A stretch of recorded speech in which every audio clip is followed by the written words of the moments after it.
Bonjour et bienvenue dans la chaîne Mathématiques Sciences. Aujourd'hui, je vais présenter et expliquer une nouvelle vidéo qui est une vidéo en physique-chimie sur le thème numéro 3, l'énergie et ses conversions, et plus précisément une vidéo sur les grandeurs électriques mesurables. Alors donc, l'intensité et la tension du coup sont des grandeurs électriques que l'on peut mesurer à l'aide d'un multimètre.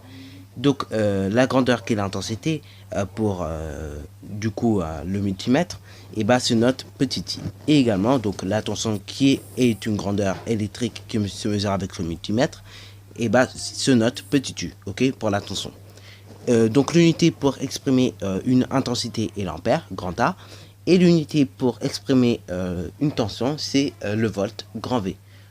L'instrument donc de mesure que nous allons utiliser pour exprimer et donc mesurer notre intensité et l'ampèremètre, ok, et se branche en série, ok. Vous avez également à votre droite et bah normalement le symbole normalisé, ok, de l'ampèremètre.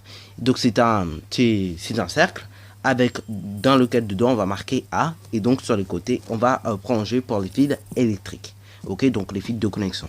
Après, donc, pour mesurer une tension, on va utiliser un voltmètre, ok.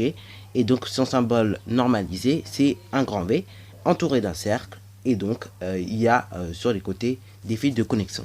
Et donc là, ça se branche en l'occurrence en dérivation. Voilà, voilà. Bon, alors donc là, prenons quelques exemples pour voir comment on note justement le résultat d'une mesure, donc d'intensité ou de tension. Donc justement, l'intensité d'une lampe, ok, vaut 250 milliampères, ok. Donc du coup, bah, ça va s'écrire I est égal à 250 MA, ok. MA pour milliampère, ok. M pour milli et A pour ampère, ok. Ça fait milliampères. Voilà, voilà. Après donc pour la tension d'une pile qui vaut 1,5 volts, et bah du coup on écrira cela grand U est égal à 1,5 V, ok. Voilà, voilà. Donc là, c'était quelques exemples pour introduire comment on écrivait justement le résultat d'une mesure. Bon, maintenant, je vais vous montrer tout ça concrètement avec des images, hein, parce que c'est bien mieux quand même avec des images que théoriquement. Donc, voilà, voilà, donc les images que je voulais vous montrer. Donc là, plutôt, en fait, je vais vous montrer la première image, qui est une image en lien avec l'histoire des sciences. Alors oui, avant que je vous montre le circuit électrique réel, enfin, les circuits électriques plutôt réels, parce que y en a deux, et bah, je voudrais vous parler d'Alessandro Volta, un Italien qui est né au 18e siècle, ok. Donc en 1800, Alessandro Volta, ok, c'est un physicien italien, et bah il présente sa pile, ok, à Napoléon Bonaparte. Alors bon, il a pris le rendez-vous, voilà, voilà, et donc ça s'est passé à Paris. Et donc, et bah il a présenté à Napoléon Bonaparte, et après bah du coup, il lui offrit à l'école polytechnique une pile composée de 600 éléments, ok. Et en hommage du coup à ce scientifique, le mot volt a été choisi pour désigner l'unité de la tension électrique, ok. Bon, alors, donc là, je voulais absolument vous montrer cette pile parce que bon, c'est quand même une pile, voilà quoi. Quand on parle d'électricité, c'est une pile vraiment qui est énorme, néanmoins.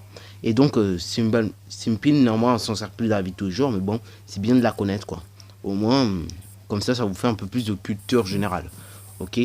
Donc justement, et bah comme vous savez, la tension se mesure avec un voltmètre, ok. Et donc son symbole est U, ok. Et son unité est le volt, noté grand V. Des symboles donc normalisés d'un voltmètre, et bah et tout simplement, comme je viens de dire, un rond avec un V et donc deux fils électriques à droite et à gauche, ok. Donc là, je vais vous montrer plus en détail la pile de Volta et donc vous dire de quoi elle était composée, entre parenthèses. Voilà, voilà. Donc là, je grossis un petit peu pour qu'on puisse bien voir en gros la pile. Donc en gros, la pile de Volta, hein, c'est pas une pile comme aujourd'hui où on voit presque rien de ce qu'il y a à l'intérieur. Mais c'est une pile quand même, qui est intéressante. Puisqu'en fait, elle est composée, si vous voulez, de cuivre. Ok, vous avez du cuivre. Vous avez donc des plaquettes, et si vous voulez, de mousse. Vous avez de la mousse. Et donc en limité de l'acide. Ok, et donc en limité de l'eau, si je me trompe pas. Et donc voilà, voilà. On faisait un mélange un peu de tout ça si vous voulez. Et après, bah, du coup, on faisait fonctionner la pile. Ok, électriquement parlant. Ok, bon, voilà, voilà. Et donc, la première pile, du coup, c'est celle-là. Et c'est Alessandro Volta qui l'a inventé. Bon, bien sûr, hein, Alessandro Volta a inventé la pile. Ok, et la première pile, néanmoins, il a fait des recherches en électricité ok, mais néanmoins, les Grecs en moins 60 déjà essayaient de comprendre ces phénomènes, ok, mais néanmoins ils n'arrivaient pas à les comprendre, ok. Bon, voilà. Bon, maintenant parlons donc du circuit électrique pour mesurer une tension. Donc du coup, on utilise un multimètre, mais en fonction voltmètre, ok. Et donc voilà le circuit électrique qu'on doit former. Donc là au départ, nous avons un circuit électrique tout simple. Donc là, pour l'instant, c'est en série. Et donc là, ce que nous allons faire, on va brancher sur la partie voltmètre, ok, les fils électriques, afin donc de brancher ce voltmètre en dérivation. Ok. Bon, je vous montre concrètement qu'est-ce que ça donne. Voilà. Donc ici, dans la partie bleue, comme vous pouvez le voir, c'est les calibres, ok. Et donc dans la partie rose, c'est là où on place les fils, ok. Dans la partie où il y a du rose en tout cas. Et donc là, pour un calibre de 20 volts, ok, on peut lire une tension de 3,46 volts, ok. Et donc voilà ce qu'on obtient comme circuit électrique, hein. Donc c'est un circuit électrique en dérivation. Et donc là, il n'y a rien à faire, il y a juste à rajouter le voltmètre tranquillement, ok. Bon là, il va avoir un peu plus de travail, c'est pour l'ampèremètre, car il se branche en série. Donc du coup, il va falloir qu'on défasse ce circuit électrique et qu'on puisse, tout simplement, qu'on puisse mettre notre ampèremètre, ok. C'est parti mon kiki. Donc voilà, à gauche, comme vous pouvez le voir, le circuit électrique avant la mesure.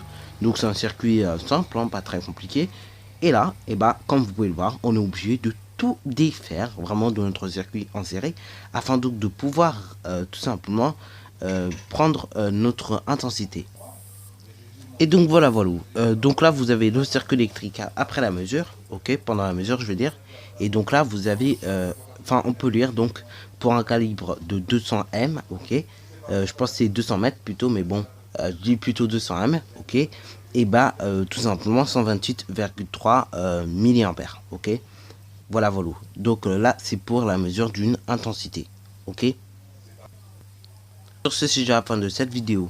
Alors si tu as bien aimé, n'hésite surtout pas à liker, à commenter et bonne réussite à toi en mathématiques et en sciences.